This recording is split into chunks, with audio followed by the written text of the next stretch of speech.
Black Clover chapter 368 is finally here, but एक काफी bad news है। अब इस चैप्टर के स्टार्ट से ही the final fight between the Lucius सामा and the Clover Kingdom start हो चुका है, जो कि इस चैप्टर ने बखूबी शोकेस भी किया है। बट बैड न्यूज की बात तो ये है कि अब हमें ब्लैक क्लोवर का चैप्टर अगले हफ्ते देखने को नहीं मिलेगा। इसका मतलब ये है कि अब हर ब्लैक क्लोवर का जो नेक्स्ट चैप्टर आएगा वो दिसंबर में लॉन्च होगा, क्योंकि ब्लैक क्लोवर मांगा शुरुआत से ही शोनेन जंप को प्रेफर करती थी, जो कि हर हफ्ते में एक चैप्टर निकालती। ये वो मैगजीन है जो हर हफ्ते हर अर्क सीरीज का एक चैप्टर रिलीज करती है, like Jujutsu Kaisen and One Piece. But Black Clover ने अब अपना ये सिनेरियो चेंज कर दिया है। अब वो सिस्टम शोनेन जंप के ऊपर चली गई है, जो कि हर 4 महीने में अपना एक चैप्टर निकालते हैं, क्योंकि कुछ ब्लैक क्लोवर फैंस को पसंद आएगी एंड कुछ ब्लैक क्लोवर फैंस को नहीं पसंद है। अब क्योंकि ये फाइनल आर्क स्टार्ट हो चुका एंड ये फाइनल बैटल है, तो शायद राइटर इस चीज को रश नहीं करना चाहता है। दैट्स व्हाई वो उसने अपनी शोनेन जंप को चेंज कर लिया है। वेल, ये सुन के काफी बुरा लग रहा है। अब हमें अगले हफ्ते ब्लैक क्लोवर का चैप्टर देखने को नहीं मिलेगा, बट स्टिल दिस चैप्टर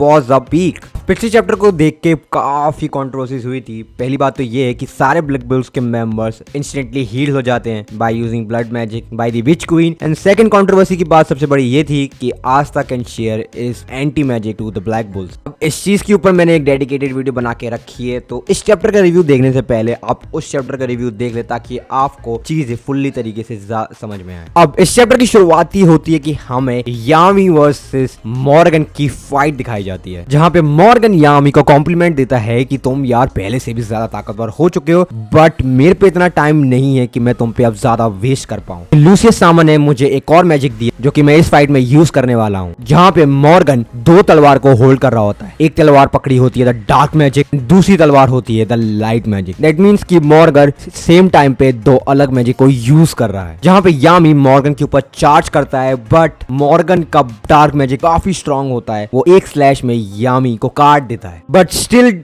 यामी अपने आप को अपने डार्क मैजिक से कवर करके रखा होता है, ताकि उसको इतना ज्यादा डैमेज ना हो। बट मॉर्गन कहता है कि तुम्हें नहीं मालूम यामी ये मैजिक कितना ताकतवर है, क्योंकि अगला स्लैश यामी के लिए काफी ब्रूटल होता है। यहाँ पे यामी ये कहता है कि इसकी पावर पुरानी से भी ज्यादा ताकतवर है, मेरा कोई मैच ही नहीं है इस पावर के साथ। फिर मॉर्गन यामी को सॉरी कहता है एंड कहता है आई एम सॉरी यामी, मैं अकेले ही सबसे पावरफुल मैजिक नाइट बन गया। एंड अगले सीन में हमें लूसियस सामा दिखाई जाता है, कि पूरे क्लोवर किंगडम एंड यूनो से लड़ रहा होता है। अब यहाँ पे हमें अलग अलग लूसियस सामा दिखाए जा रहे हैं, जो कि एक साथ यूनो पे अटैक कर रहे हैं, जिससे यूनो पे कोई भी चांस ही नहीं है लूसियस सामा को हराने का। यहाँ पे मैक्स का दिमाग खराब हो जाता है, क्योंकि एक लूसियस सामा से भिड़ना ही इतना मुश्किल हो रहा है। अगर इतने सारे लूसियस सामा होगा तो यूनो के पास तो कोई चांस भी नहीं है। एंड अगर यूनो ने एक और हिट खाया तो उसका नेवरलैंड मैजिक बिल्कुल अनडन हो जाएगा। यहाँ पे लूसियस काफी सारे लूसियस क्लोवर किंगडम की ऊपर आते हैं एंड वो बोलते हैं कि अब वक्त आ गया है कि मैं इस पूरे क्लोवर किंगडम को ही उड़ा दूं। But on the next scene हमें ब्लैक बुल्स दिखाए जाते हैं, जो कि एंटी मैजिक को यूज कर रहे हैं एंड वो डायरेक्ट लूसियस सामा पे चार्ज कर देते हैं। यहाँ में सारे ब्लैक बुल्स के मेंबर ये कहते हैं कि ये तो सिर्फ एक शुरुआत है लूसियस सामा। नेक्स्ट सीन में हमें यामी दिखाया जाता है,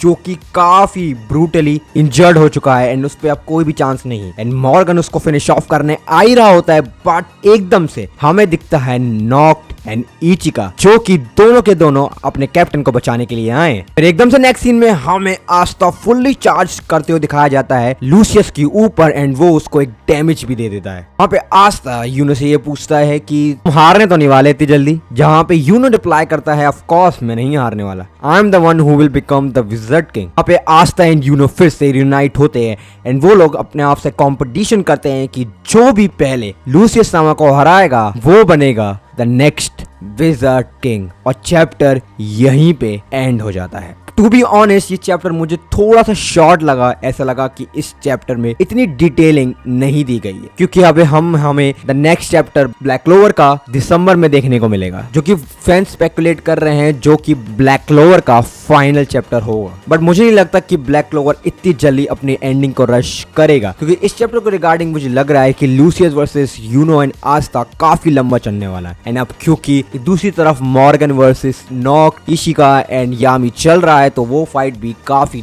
लंबी चलने वाली है। इस हिसाब से ब्लैक क्लोवर अपनी एंडिंग को इतनी जल्दी तो रश नहीं करने वाला है। अब एक बुरी खबर तो ये है कि अब हमें ब्लैक क्लोवर का चैप्टर अगले हफ्ते देखने को नहीं मिलेगा, दिसंबर में देखने को मिलेगा। बट एक एडवांटेज भी है क्योंकि जो भी सिस्टर मैगजीन निकालती है वो हमेशा काफी लंबा चैप्टर होता है। दैट मींस जो ब्लैक क्लोवर का नया चैप्टर निकलेगा वो ऑलमोस्ट 60-70 पेज का होगा, जो कि एक काफी बड़ा चैप्टर हो जाएगा। इससे एक स्टोरी को better detailing, better understanding and हमें समझ में आएगा कि आगे की फाइट्स क्या चल रही हैं। अब आफ्टर ऑल ये चैप्टर काफी अच्छा था, मुझे काफी पसंद आया। थोड़ी सी डिटेलिंग कम थी बट ये चैप्टर काफी पसंद आया मुझे। तो आपको क्या लगता है कि ब्लैक क्लोवर अपनी एंडिंग को रश कर रहा है या फिर नहीं, या फिर आप इस चीज से सहमत है कि जो भी ब्लैक क्लोवर कर रहा है वो सही है? आप अपने ओपिनियंस कमेंट सेक्शन में लिख के बता सकते हैं, मैं जरूर पढ़ूंगा। एंड मैं मिलता हूं आपको एक और ऐसे ही न्यू चैप्टर के ऊपर, दिसंबर में आएगा बट मिलेंगे। So I will see you on my next video. Until bye.